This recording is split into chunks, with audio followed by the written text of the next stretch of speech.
काशी। हर हर महादेव।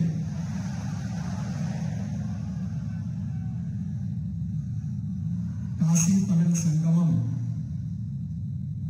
के आज के समापन कार्यक्रम में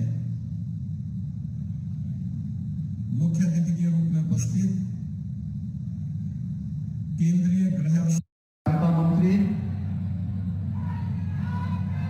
आदरणीय श्री अमित शाह जी, इस संपूर्ण कार्यक्रम के संयोजक केंद्रीय शिक्षा और कौशल विकास एवं उद्यमिता मंत्रालय के मंत्री माननीय श्री धर्मेंद्र प्रधान जी, केंद्रीय संस्कृति पर्यटन और पूर्वोत्तर क्षेत्र विकास मंत्रालय के मंत्री माननीय श्री जी किशन रेड्डी जी, तमिलनाडु के माननीय राज्यपाल श्री आर.एन. रवि जी, केंद्रीय पशुपालन डेयरी मत्स्य पालन एवं सूचना एवं प्रसारण मंत्रालय के राज्य मंत्री माननीय श्री एल. मुरुगन जी, भारतीय भाषा समिति के अध्यक्ष सम्मानित श्री चामू कृष्ण शास्त्री जी, भारतीय जनता पार्टी तमिलनाडु के अध्यक्ष श्री के अन्नामलाई जी, काशी हिंदू विश्वविद्यालय के कुलपति प्रोफेसर सुधीर कुमार जैन जी, आईआईटी चेन्नई के डायरेक्टर प्रोफेसर वी कामकोटी जी,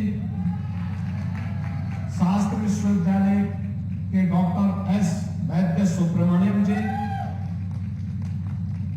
काशी तमिल संगम के समापन कार्यक्रम में उपस्थित तमिलनाडु और काशी के सभी उपस्थित महानुभाव,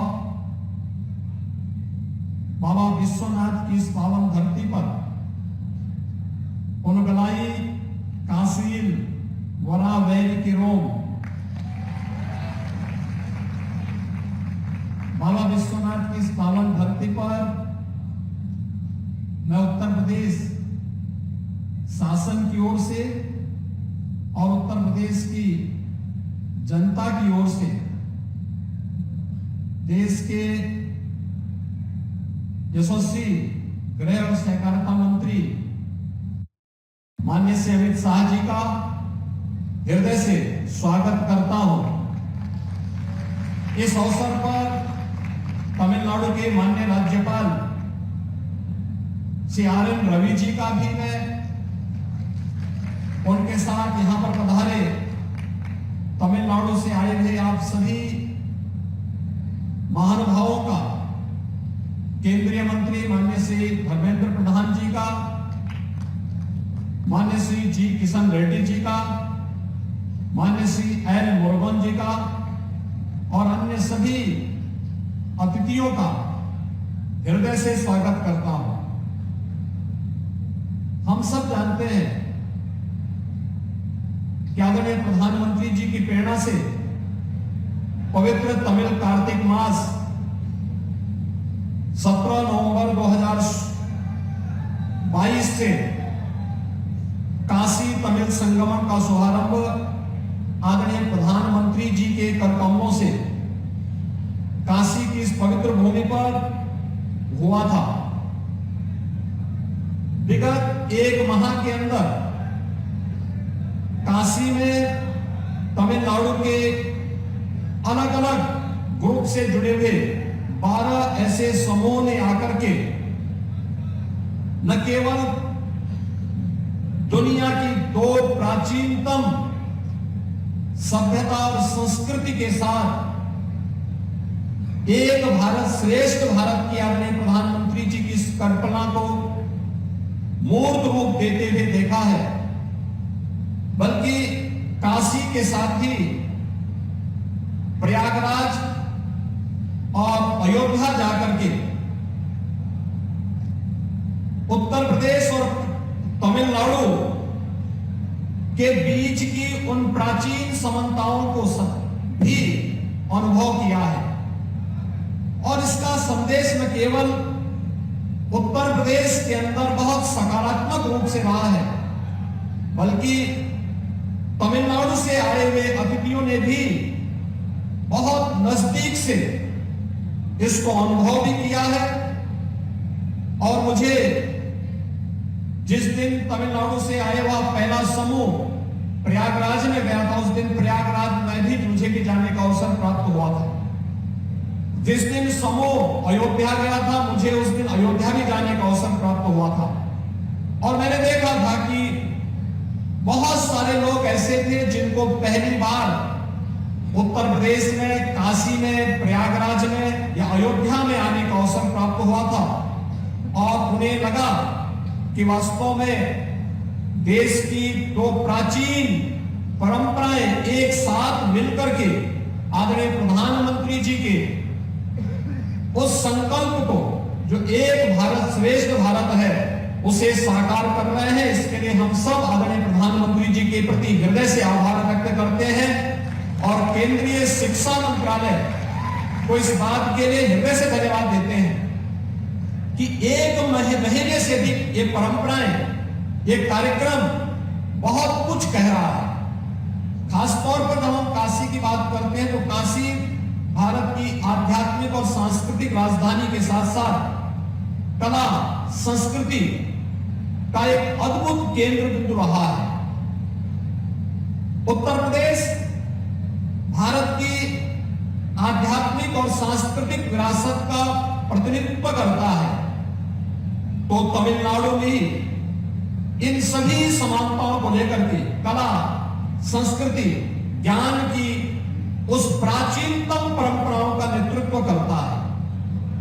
इन दोनों परंपराओं का काशी तमिल संगमम के माध्यम से अद्भुत संजोग एक नए संगम का निर्माण करती है, जो एक भारत श्रेष्ठ भारत की परिकल्पना को साकार करता है। और आदरणीय प्रधानमंत्री जी की प्रेरणा से केंद्रीय शिक्षा मंत्रालय ने, संस्कृति मंत्रालय ने इसे साकार किया है। यह सचमुच अद्भुत है, अविस्मरणीय है और अभिनंदनीय है। उत्तर प्रदेश और तमिलनाडु में एक और समानता देखने को मिलती है, और वह समानता है आदरणीय प्रधानमंत्री जी के आत्मनिर्भर भारत की परिकल्पना को साकार करने के लिए परंपरागत उद्यम को, एमएसएमई में सूक्ष्म लघु मध्यम उद्यम के सबसे बड़े भारत के दो बड़े केंद्र हैं, जिसमें एक उत्तर प्रदेश है और दूसरा तमिलनाडु है। इन दोनों के बीच की समानता आदरणीय प्रधानमंत्री जी की आत्मनिर्भर भारत की परिकल्पना को साकार करने में भी ये मदद कर रही है। यहां पर लगा हुआ एग्जीबिशन इसका उदाहरण है, और काशी उसका केंद्र बिंदु है। काशी में बहुत सारे ऐसे प्रोडक्ट हैं जिनको पिछले 8 वर्ष के अंदर यहाँ के आर्टिजन्स को मान्यता मिली, उन्हें जीआई टैग मिला और वैश्विक मंच पर उन्हें एक नई पहचान मिली है।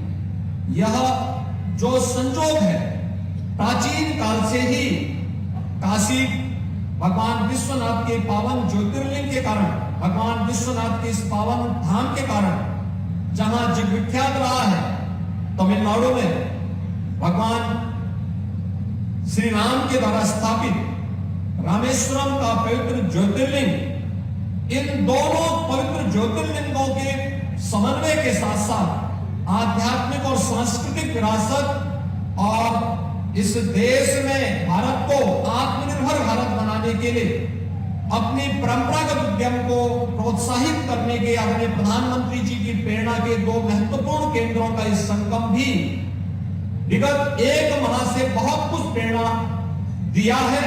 हमें विश्वास है कि जो शुरुआत पवित्र कार्तिक मास में काशी तमिल संगमम के माध्यम से प्रारंभ हुई है, यह परंपराएं निरंतर आगे बढ़ती रहनी चाहिए।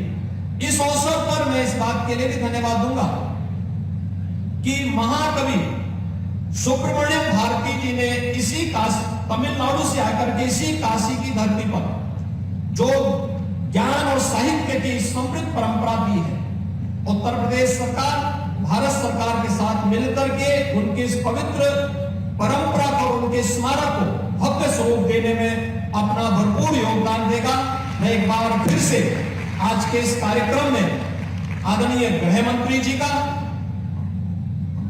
तमिलनाडु के माननीय राज्यपाल जी का, अपने केंद्रीय मंत्रियों का और तमिलनाडु से आए हुए सभी सम्मानित अतिथियों का एक बार फिर से उत्तर प्रदेश आगमन पर हृदय से स्वागत करता हूं और मुझे पूरा विश्वास है कि आप अपनी इस यात्रा की मधुर स्मृतियों को तमिलनाडु के हर घर तक, हर गांव तक पहुंचा करके इस परंपरा को अनवरत आगे बढ़ने के लिए तमिलनाडु के अलग अलग क्षेत्र से जुड़े हुए अन्य महानुभावों को भी उत्तर भारत और उत्तर प्रदेश आने के लिए प्रेरित करेंगे। आप सबकी इस पवित्र यात्रा के लिए मेरी मंगलमय शुभकामनाएं हैं। आप सब को मैं इस बात के लिए अपनी शुभकामनाएं देता हूं। धन्यवाद। जय हिंद। हर हर महादेव।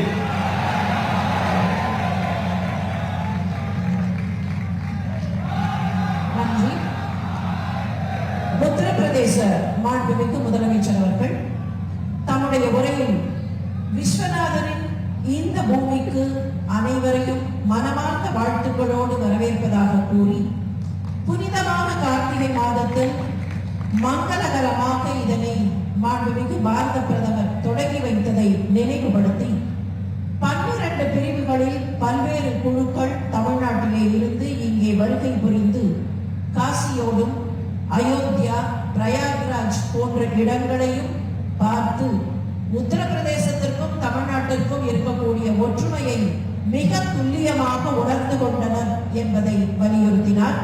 தொடர்ந்து உத்தரப்பிரதேசம் ஆன்மீக பண்பாட்டு தொடர்பில் எவ்வளவு நீண்ட காலமாக செழித்திருக்கிறதோ அப்படித்தான் தமிழ்நாடும் ஆன்மீக பண்பாட்டு தொடர்பில் நீண்ட காலமாக செழித்திருக்கிறது என்பதை நினைவுபடுத்தி, இந்த ஒருங்கிணைப்பு மிகுந்த மன நிறைவை தருகிறது என்பதையும் தொட்டு காட்டினார். இந்த நிலையில் மாண்புமிகு உத்தரப்பிரதேச முதலமைச்சர் அவர்களுக்கு மீண்டும் நன்றி பாராட்டி, இப்போது 2 முக்கியமான நூல்கள் இங்கே வெளியிடப்பட இருக்கின்றன. முதல் நூல் மோடி at 20.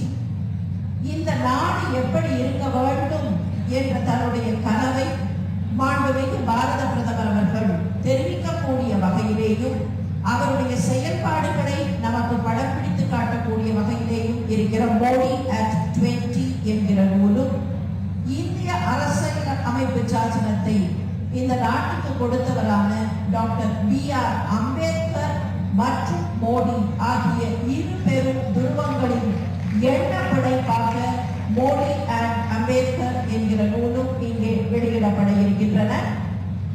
माननीय प्रधानमंत्री जी के एक भारत श्रेष्ठ भारत के दर्शन के साकार रूप गंगा के तट पर काशी तमिल संगमम के इस आयोजन में अब बारी है उन 2 पुस्तकों के विमोचन की जो प्रधानमंत्री श्री नरेंद्र मोदी जी के संकल्प से सिद्धि तक के साकार प्रयासों पर आधारित है।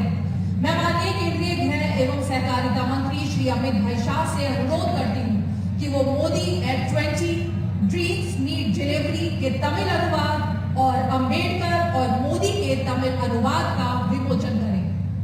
மாண்புமிகு உள்துறை அமைச்சர் அவர்கள் இந்த 2 நூல்களையும் வெளியிட்டு சிறப்பிக்கிறார்கள். Modi at 20 dreams meet delivery इस पुस्तक का श्री मीरा रविशंकर द्वारा तमिल अनुवाद किया गया है।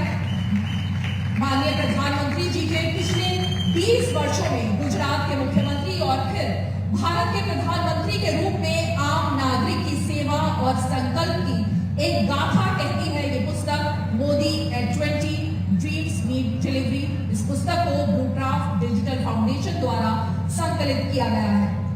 अंबेडकर और मोदी इसका तमिल अनुवाद B.R. महादेवन जी द्वारा किया गया है।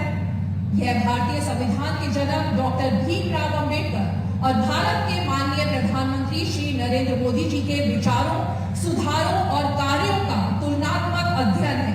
यह पुस्तक राष्ट्र निर्माण में डॉक्टर अंबेडकर के योगदान पर केंद्रित है और कैसे प्रधानमंत्री श्री नरेंद्र मोदी जी ने समतावादी, लोकतांत्रिक और आर्थिक महाशक्ति वाले भारत के निर्माण के लिए डॉक्टर अंबेडकर की विरासत को आगे बढ़ाया और बढ़ा रहे हैं।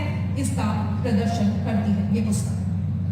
மிகப்பெரிய கோலாகல திருவிழாவாக இந்த ஒரு மாத காலமும் நிகழ்ந்தேறி இருக்கிறது காசி தமிழ் சங்கமம். இன்று நிறைவு விழா காணுகிற இந்த நிகழ்வில் சிறப்பு விருந்தினராக பங்கேற்றிருக்கக்கூடிய மாண்புமிகு உள்துறை அமைச்சர் அவர்களை சிறப்புரை ஆற்றி விழா பேருரை ஆற்றி சிறப்பிக்குமாறு பணிவன்போடு வேண்டுகிறோம். और अब मैं आमंत्रित करना चाहूंगी कश्मीर से लेकर काशी और कन्याकुमारी तक देश में एकता और अखंडता की नई धारा बहाने वाले अपने स्वाति हौसलों और कड़वटता से देश को सबल और सफल बनाने में जुटे देश के गृह एवं सहकारिता मंत्री श्रद्धेय अमित शाह जी से कि वो अपने ओजस्वी और विचारशील मार्गदर्शन से हम सबको आलोकित करें।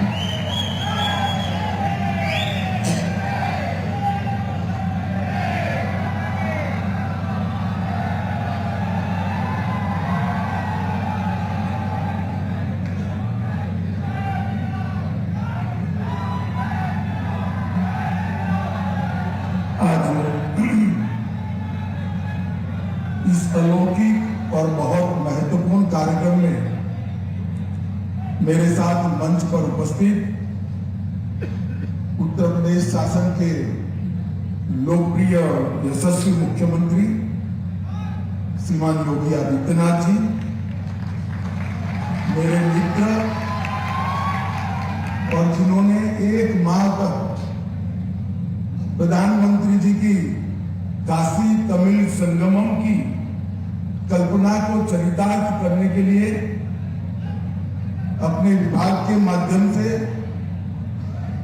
न केवल प्रयास किया है, ये पूरे कार्यक्रम के में रच बसकर इस कार्यक्रम को मूर्त स्वरूप जिन्होंने दिया है, ऐसे धर्मेंद्र प्रधान जी, केंद्रीय संस्कृति और पर्यटन मंत्री श्री जी किशन रेड्डी जी, तमिलनाडु के महामहिम राज्यपाल श्री रविंद्र नारायण रवि जी, केंद्रीय पशुपालन, डेयरी और मत्स्य पालन मंत्री तमिलनाडु के ही नेता श्री एल मुरुगन जी, भारतीय भाषा समिति के अध्यक्ष श्री चामू कृष्ण शास्त्री जी, जिन्होंने तमिलनाडु में भारतीय जनता पार्टी के काम को गति देने का अंदर जान डालकर प्रयास किया है, ऐसे हमारे नेता के अन्ना मोलाई जी, काशी हिंदू विश्वविद्यालय के प्रोफेसर सुधीर कुमार जैन जी, भारतीय प्रौद्योगिकी संस्थान चेन्नई के प्रोफेसर वी कामाकोटी जी, और आज के कार्यक्रम में उपस्थित सभी भाइयों बहनों और विशेषकर तमिलनाडु से आए हुए सारे भाइयों बहनों को वणक्कम, नमस्कार। मित्रों, आज एक प्रकार से प्रधानमंत्री मोदी जी की काशी तमिल संगमम की कल्पना की पूर्णाहुति होने जा रही है। நண்பர்களே, பாரத பிரதமர் திரு நரேந்திர மோடி அவர்களுடைய தொலைநோக்கு கற்பனையில், தொலைநோக்கு தீர்க்க தரிசனத்தில் உதித்ததுதான் காசி தமிழ் संगमम என்கிற இந்த நினைவு. मगर मैं इतना कहना चाहता हूं, ये पूर्णाहुति नहीं है, ये शुरुआत है भारतीय संस्कृति की दो उत्तुंग शिखर, तमिलनाडु की संस्कृति, दर्शन, भाषा, कला, ज्ञान और समग्र विश्व में जिसकी मान्यता है, ऐसी काशी की नगरी की ये सांस्कृतिक विरासत के मिलन की शुरुआत है और यहीं से रास्ता आगे जाने वाला है। நண்பர்களே, இது ஒரு புதிய மலர்ச்சி என்று சொல்லுவதை விட மிக நீண்ட காலமாக கலை, பண்பாடு, ஞானம் போன்ற பல்வேறு விஷயங்களில் காசியும் நெடுநாட்களாக ஆழ்ந்திருக்கிறது, தமிழ்நாடும் ஆழ்ந்திருக்கிறது.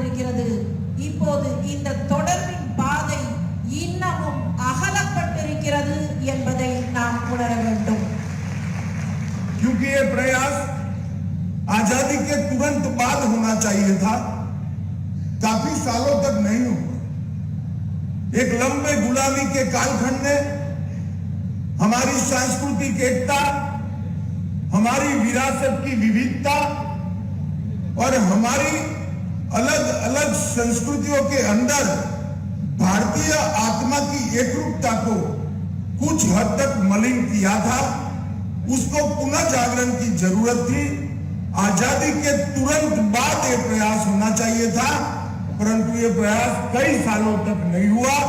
मुझे आनंद है कि आजादी के अमृत महोत्सव के वर्ष में श्री नरेंद्र मोदी जी ने भारतीय सांस्कृतिक एकता का पुनः जागरण का एक प्रयास किया है। मैं इसके लिए मोदी जी को बहुत बहुत धन्यवाद देना चाहता हूं। நண்பர்களே, நம்முடைய நாட்டில் பல்வேறு பழக்க வழக்கங்கள், பல்வேறு மரபுகள் இருந்தாலும் கூட இவை எல்லாவற்றுக்குள்ளேயும் மையமாக தேசியம், பாரத தேசியம் என்கிற தொடர்புதான் ஆதாரமாக இருந்திருக்கிறது. இதை நமக்கு விடுதலை கிடைத்தவுடனேயே நாம் மேலும் வெளிக்கொணர்ந்து மலர்த்தி இருக்க வேண்டும். ஆனால் அப்போது செய்ய தவறிவிட்டோம். எனக்கு மிகுந்த மகிழ்ச்சி. சுதந்திரம் கிடைத்து 75 ஆண்டுகளில் இந்த அமிர்த மகோத்சவத்தை கொண்டாடுகிற தருணத்தில் பாரத பிரதமர் திரு நரேந்திர மோடி அவர்கள் இதனை மெய்ப்பித்திருக்கிறார்கள் என்பதற்காக அவர்களுக்கு என்னுடைய மனமார்ந்த நன்றிகளை தெரிவித்து இதை நாம் தொடர வேண்டும் என்பதையும் நினைவுபடுத்துகிறேன். मित्रों, भारत अनेक संस्कृतियों से बना हुआ देश है। अनेक प्रकार के संस्कार, अनेक भाषाएं, अनेक बोलियां, अनेक कलाएं, मगर सबके बीच में ये संस्कृति, भाषा, कला, बोलियां, व्याकरण, सभ्यताएं, इस सब के बीच में बारीकी से देखे तो उसकी आत्मा एक है और वो भारत की आत्मा है। நம்முடைய கலைகள், மொழிகள், பண்பாடுகள், இலக்கியங்கள், இலக்கணங்கள் இவை வேறு வேறாக இருந்தாலும் இவற்றுக்கெல்லாம் இருக்கக்கூடிய ஒரே ஆன்மா பாரதம் என்கிற ஆன்மாதான். मित्रों, इसीलिए जो दुनिया भर के देशों के अस्तित्व का और रचना का अभ्यास करने वाले पंडित है, ये कहते हैं कि पूरे विश्व में सारे देश जो बने हैं जियोपॉलिटिकल कारणों से बने हैं, परंतु भारत एकमात्र देश ऐसा है, जियो कल्चर देश है, सांस्कृतिक देश है और संस्कृति के आधार पर बना हुआ देश है. மற்ற நாடுகளை எல்லாம் பார்த்தால் அந்த நாடுகள் ஒரு நிலப்பரப்பு முழுமையாக இருக்கும். அந்த நிலப்பரப்பு ஜியோபொலிட்டிக்கல், அதாவது பூமி மற்றும் அரசியல் சார்ந்ததனால் ஏற்பட்ட ஒற்றை நிலப்பரப்பு. ஆனால் நம்முடைய பாரத தேசத்தை பொறுத்தவரையில் அது ஜியோபொலிட்டிக்கல் அல்ல, ஜியோ கல்ச்சுரல், அதாவது பண்பாட்டினால் இணைக்கப்பட்ட ஒற்றை நிலப்பரப்பு என்பதை உணர்கிறோம். क्योंकि हम जियो कल्चर देश है, भू सांस्कृतिक देश है, इसलिए हमारी देश की एकात्मता का आधार हमारी संस्कृतियां हैं. நம்முடைய பண்பாட்டினால் நாம் இணைந்திருப்பதனால் நம்முடைய பண்பாட்டின் ஆதாரம் நம்முடைய ஆன்மாதான். நம்முடைய தேசத்தின் ஆன்மா நம்முடைய பண்பாட்டு தொடர்புதான். और मित्रों, बहुत लंबे समय से हमारी देश की संस्कृतियों को जोड़ने का प्रयास, ये दोनों संस्कृतियों बसी भारतीय आत्मा को जोड़ने का प्रयास नहीं हुआ था. श्री मोदी जी ने काशी तमिल संगमम के माध्यम से बहुत सदियों के बाद ये प्रयास किया है और मुझे भरोसा है ये प्रयास आने वाले दिन में न केवल तमिलनाडु और काशी, न केवल उत्तर और दक्षिण, पूरे देश की भाषाओं और संस्कृतियों को जोड़ने का एक सफल प्रयास सिद्ध होगा. நம்முடைய பண்பாட்டை ஒரு பக்கத்தில் காசி, இன்னொரு பக்கத்தில் தமிழ்நாடு என்று இருக்கக்கூடிய இந்த பண்பாட்டை இணைப்பதற்கான மிகப்பெரிய முயற்சியை பாரத பிரதமர் திரு நரேந்திர மோடி அவர்கள் எடுத்திருக்கிறார்கள். பல காலத்திற்கு முன்னால் எடுத்திருக்க வேண்டிய இந்த முயற்சியை அவர்கள் இப்போது முன்னின்று எடுத்திருக்கிறார்கள். இதில் என்னுடைய ஆசை, இது வெறுமே வடக்கு தெற்கு என்று இருக்காமல் காசி தமிழ்நாடு என்று மாத்திரம் இருக்காமல் நாடு முழுவதும் இந்த கலாச்சாரம் ஒன்றுதான் என்கிற ஒருங்கிணைப்பு வர வேண்டும். और मित्रों, इतिहास को देखें तो दक्षिण से आकर आदि शंकर ने यहाँ अपनी ब्रह्म सूत्र पर की टीकाओं को काशी के विद्वानों के बीच में स्वीकृति लाई। उसके बाद में ये दोनों महान संस्कृतियों को जोड़ने का ये मोदी जी का पहला सफल प्रयास है और मैं भरोसा करता हूं कि ये प्रयास कभी समाप्त नहीं हो सकता। यहां से ये प्रयास शुरू हो रहा है। நண்பர்களே, ஆதிசங்கரர் தெற்கிலே இருந்து வந்து பிரம்மசூத்திரத்திற்கு பாஷ்யத்தை, அதாவது அதற்கான விளக்கத்தை இந்த காசி மாநகரில் தான் எழுதினார். காசி மாநகரத்திலிருந்து இந்த தேசம் முழுவதையும் இணைக்க வேண்டும் என்று ஆதிசங்கரர் நினைத்ததை போல இப்போது இந்த தேசம் முழுவதையும் இணைக்க வேண்டும் என்று அவருக்கு பின்னர் பாரத பிரதமர் திரு நரேந்திர மோடி மாத்திரம்தான் எண்ணியிருக்கிறார். இது தொடக்கம் என்று எடுத்துக்கொள்வோம். இதுவே நிறைந்து விடாது. இந்த தொடக்கத்திலே இருந்து இந்த சங்கமம், இந்த ஒருங்கிணைப்பு, இந்த ஒற்றுமை தொடர்ந்து கொண்டே இருக்க வேண்டும். मित्रों, आजादी के बाद भी एक समय ऐसा आया कि देश की सांस्कृतिक एकता के बीच में जहर घोलने का प्रयास किया गया। कई प्रकार के अलग अलग विचारों के माध्यम से, सूत्रों के माध्यम से एक ही देश के दो समाजों को विमुख करने का प्रयास किया गया।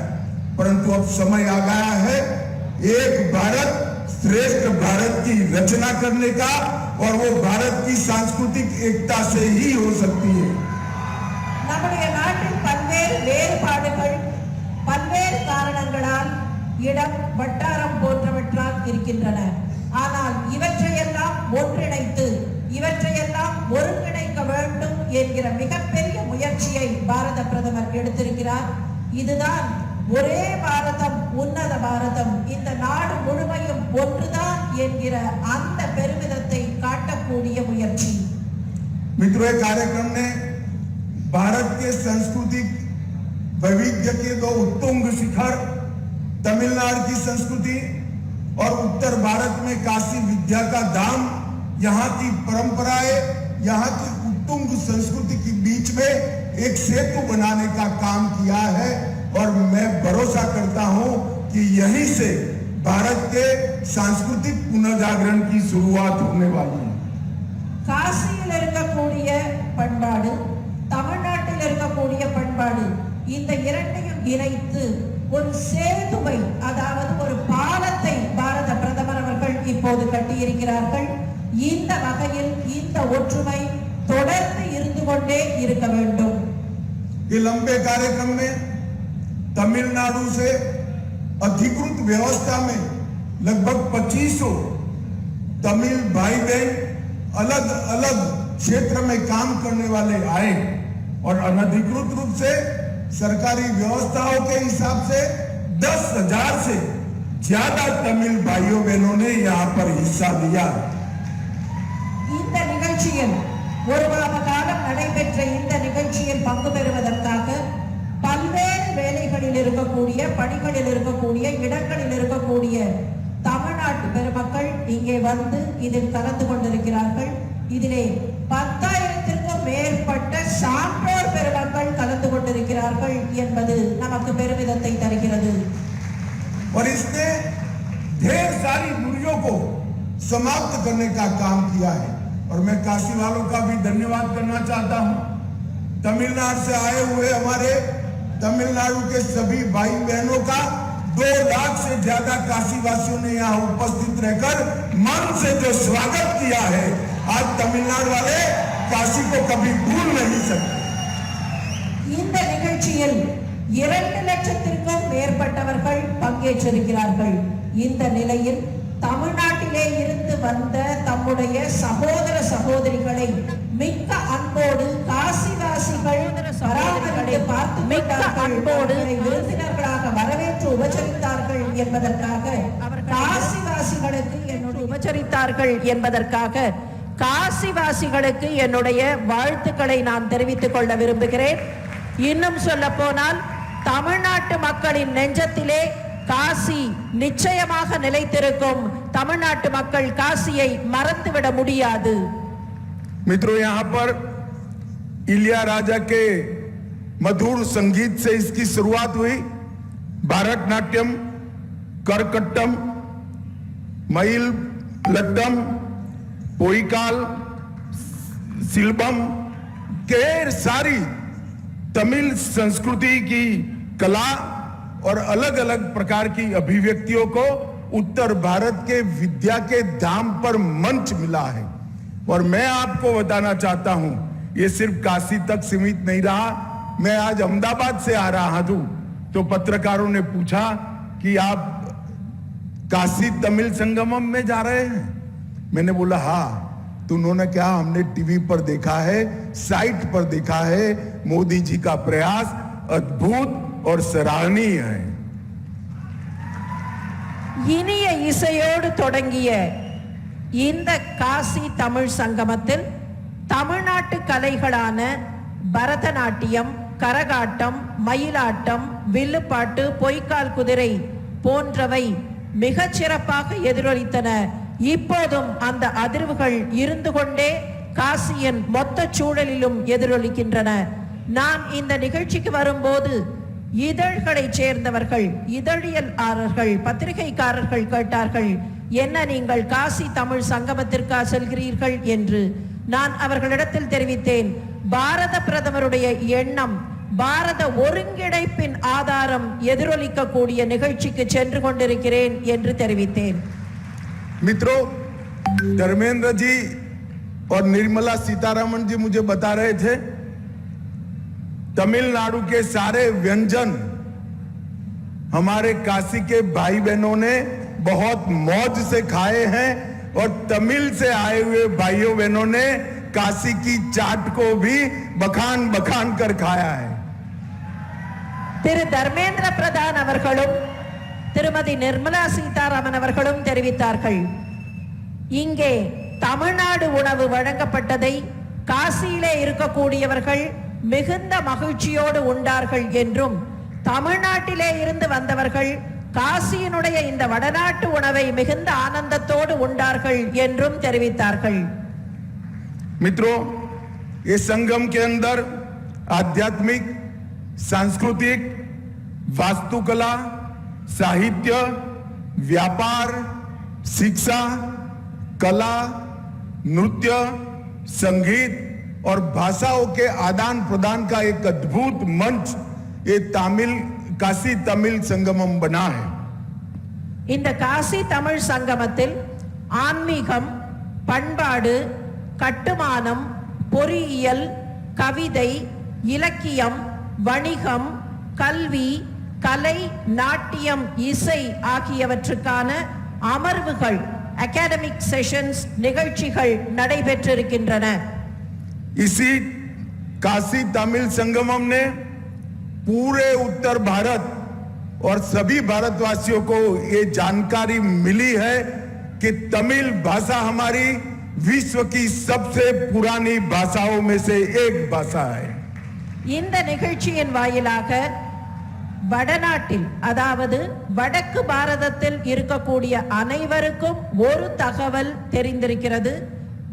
உலகத்திலேயே மிகவும் பழமையான மொழி தமிழ் மொழிதான் என்கிற தகவல்தான் அது. कई लोगों ने के मन में सवाल उठा कि भरतनाट्यम तो कई लोगों ने के मन में तमिलनाडु से है. இங்கே இந்த மேடையிலே பரதநாட்டியத்தை பார்த்தவர்கள் சற்றே மனதிற்குள் ஆச்சரியப்பட்டார்கள். பரதநாட்டியத்தை நாம் பார்த்திருக்கிறோம், ஆனால் அது தமிழ்நாட்டை சேர்ந்ததா, இவ்வளவு நாள் தெரியவில்லையே என்பது போல அவர்கள் வியந்தார்கள். ऐसे ढेर सारे दोनों संस्कृतियों के अलग अलग पहलुओं को छह दक्षिण से लेकर उत्तर तक एक दूसरे को जानने का एक प्रयास हुआ है. और इस प्रयास ने आज तमिलनाडु को एक संदेश दिया है. मैं भी ये संदेश देना चाहता हूं तमिलनाडु के मेरे प्यारे भाइयों बहनों को, आइए पूरा भारत आपका हृदय से स्वागत करने के लिए तैयार है। இதுவரைக்கும் வடக்கு வேறு தெற்கு வேறு என்பது போன்ற எண்ணம் இருந்தது. ஆனால் மொத்த நாடும் முழுமையான நாடும் ஒன்றுதான் என்பது இப்போது புரிந்திருக்கிறது. தமிழ்நாட்டைச் சேர்ந்த சகோதர சகோதரிகளுக்கு வடக்கு மாத்திரம் அல்ல, உத்தரப்பிரதேசம் மாத்திரம் அல்ல, நானும் சேர்த்து ஒரு வரவேற்பை தருகிறேன். வாருங்கள், இந்த நாடு முழுமையும் ஒன்றுதான் என்பதை உணருங்கள். ये उत्तर पूर्व से लेकर गुजरात तक, गुजरात से लेकर बंगाल तक और बंगाल से लेकर केरल तक ये महान देश मेरे तमिल भाइयों का स्वागत करने के लिए हृदय से तैयार है। வடக்கிலே இருந்து மேற்கிலே இருக்கிற குஜராத் வரை, மேற்கில் இருக்கும் குஜராத்திலிருந்து கிழக்கில் இருக்கும் வங்காளம் வரை, வங்காளத்திலே இருந்து தெற்கு முனை வரை இந்த பாரத தேசம் ஒன்றுதான் என்பதை பார்ப்பதற்கு வாருங்கள், உணர்ந்து கொள்ளுங்கள் என்று பாரத சகோதர சகோதரிகளுக்கு அழைப்பு விடுக்கிறேன். मित्रों, आज मैं एक संदेश देना चाहता हूं। विश्वास और प्रेम में एक समानता है, दोनों को जबरदस्ती पैदा नहीं किया जा सकता। विश्वास अगर अर्जित करना है तो विश्वास रखना चाहिए, प्रेम अगर प्राप्त करना है तो प्रेम करना चाहिए। और आज ये काशी तमिल संगमम ने ये दोनों संस्कृतियों के बीच में विश्वास और प्रेम का एक नया माहौल खड़ा करने का काम किया है। मैं मानता हूं ये आजादी के अमृत महोत्सव के वर्ष की सबसे बड़ी उपलब्धि है। காசி மற்றும் தமிழகம் இரு தரப்பு மக்களின் நம்பிக்கையும் அன்பும் உள்ளத்திலே இருந்து வருபவை, எங்கே இருந்தோ திணிக்கப்பட்டவை அல்ல. இன்று இங்கே இத்தகைய நம்பிக்கை, அன்பு ஆகியவற்றின் அதிர்வுகளை உணர முடிகிறது. இந்த ஆசாதி கா அமிர்த் மகோத்சவ சுதந்திரத்தின் 75 ஆண்டுகள் நிறைவு விழாவில் இப்படி இந்த நாடு முழுமையும் ஒன்றுதான், அன்பும் நம்பிக்கையும் ஒன்றுதான், இவை இணைந்தவை என்பதை நம்மால் உணர முடிகிறது. मित्रों, नई शिक्षा नीति में देश के प्रधानमंत्री जी ने भाषा और संस्कृति के माध्यम से इस देश के आध्यात्मिक गौरव, इस देश की ज्ञान परंपरा और इस देश के विद्यार्थी जो आधुनिक ज्ञान को प्राप्त कर कर समग्र विश्व के अंदर, विश्व के मंच पर अपना स्थान सुनिश्चित करने वाले हैं, इसके लिए ढेर सारी व्यवस्थाएं की है। நம்முடைய பாரத பிரதமர் அவர்கள் இந்த நாட்டினுடைய ஞான பரம்பரையை, இந்த நாட்டினுடைய ஆன்மீக தெளிவை உணர்ந்து உலகத்திலேயே நம்முடைய பாரத தேசம் தலைமை நிலையில் இருக்க வேண்டும் என்பதற்காக முயற்சிகள் எடுக்கிறார்கள். அந்த வகையில் இந்த நாடு தன்னுடைய ஆன்மீக பரம்பரையினாலும் ஞான பரம்பரையினாலும் உயர்ந்தோங்கி செழிக்கும். और ये नई शिक्षा नीति की आत्मा है हमारी अपनी भाषाएं, हमारे अपनी भाषा का गौरव। इसलिए मोदी जी ने इस शिक्षा नीति में आग्रह से कहा है कि शिक्षा का माध्यम मातृभाषा होना चाहिए। हमारे धर्मेंद्र प्रधान जी के नेतृत्व में उनके बहुत परिश्रम के साथ किए हुए प्रयासों के कारण अब धीरे धीरे नई शिक्षा नीति नीचे तक परकोलेट कर चुकी है। मैं आज इस मंच से फिर से एक बार तमिलनाडु सरकार को अपील करना चाहता हूं कि तमिलनाडु के अंदर मेडिकल एजुकेशन और टेक्निकल एजुकेशन और लॉ के एजुकेशन की भाषा तमिल माध्यम में हो, ये सुनिश्चित करना चाहिए, जिससे तमिल भाषा को और मजबूती मिलेगी। நம்முடைய கல்வி பரம்பரையின் வாயிலாக நம்முடைய கல்விக் கொள்கையில் தாய்மொழி வழியாக கல்வி இருக்க வேண்டும் என்பதை பாரத பிரதமர் மிகவும் வலியுறுத்தி இருக்கிறார்கள். அந்த வகையில்தான் தாய்மொழி வழியாகத்தான் எல்லோரும் கற்றுக்கொள்ள வேண்டும் என்பதை புதிய கல்விக் கொள்கை நமக்கு தெரிவிக்கிறது. நான் இப்போது இந்த தருணத்தில் தமிழ்நாடு அரசுக்கு ஒரு வேண்டுகோளை வைக்கிறேன். தமிழ்நாட்டில் மருத்துவ கல்வி, தொழில்நுட்ப கல்வி மற்றும் மற்றும் சட்டக்கல்வி ஆகியவை தாய்மொழி வழியாக தமிழ் மொழி வழியாக இருக்க வேண்டும். मित्रों, अंत में मैं इतना ही कहना चाहता हूं, मेरे प्यारे तमिल भाई बहन जो यहाँ पर आए हैं, यहाँ से गंगा जल एक लोटी में भर कर जाइएगा, रामेश्वरम पर अभिषेक करिएगा और फिर जब आए तब रामेश्वरम की मिट्टी गंगा घाट पर लेकर आना। मैं भी वादा करता हूं, मैं जब रामेश्वरम आऊंगा गंगा जल लेकर अभिषेक करूंगा। आप सभी को बहुत बहुत शुभकामनाएं। और फिर से एक बार मैं तमिलनाडु के भाइयों बहनों को कहना चाहता हूं, मोदी जी ने पूरे देश के लिए तमिलनाडु के लोगों का स्वागत हो इस प्रकार का एक कार्यक्रम किया है। पूरे भारत को देखिए, जानिए और अपने आप को भारत के साथ जोड़िए। वणक्कम, नमस्कार, हर हर महादेव। மாண்புமிகு உள்துறை அமைச்சர் அவர்கள் இங்கே இருந்து தமிழ்நாட்டிலே இருந்து வந்திருக்கக்கூடியவர்களை இங்கே இருந்து கங்கா ஜலத்தை எடுத்துக்கொண்டு ராமேஸ்வரம் செல்லுங்கள். ராமேஸ்வரத்தில் அந்த கங்கா ஜலத்தினால் ராமநாத சுவாமிக்கு அபிஷேகம் செய்யுங்கள். ராமேஸ்வரத்திலே இருந்து மண் எடுத்துக்கொண்டு மீண்டும் இந்த காசிக்கு வாருங்கள். இங்கே வந்து அந்த மண்ணை கங்கா தேவியில் கரைத்து விடுங்கள். நானும் கூட ராமேஸ்வரத்திற்கு வருகிறேன். நானும் ராமேஸ்வரத்திலே இருந்து மண் எடுத்து கொண்டு வந்து இங்கே கங்கா தேவியினிடத்தில் கரைக்கிறேன். பாரத தேசம் முழுவதையும் காணுங்கள். பாரத தேசம் முழுவதையும் பாருங்கள். பாரத தேசம் முழுவதையும் உணருங்கள். உங்கள் கரங்களை கோர்த்து கொண்டு இது பாரத தேசம் என்கிற பெருமையை நினையுங்கள் என்று சொல்லி எல்லோருக்கும் நன்றி பாராட்டி தம்முடைய உரையை நிறைவு செய்திருக்கிறார்கள். மாண்புமிகு உள்துறை அமைச்சர் அவர்களுக்கு நம்முடைய நெஞ்சார்ந்த நன்றிகளை உரித்தாக்கிக் கொள்கிறோம்.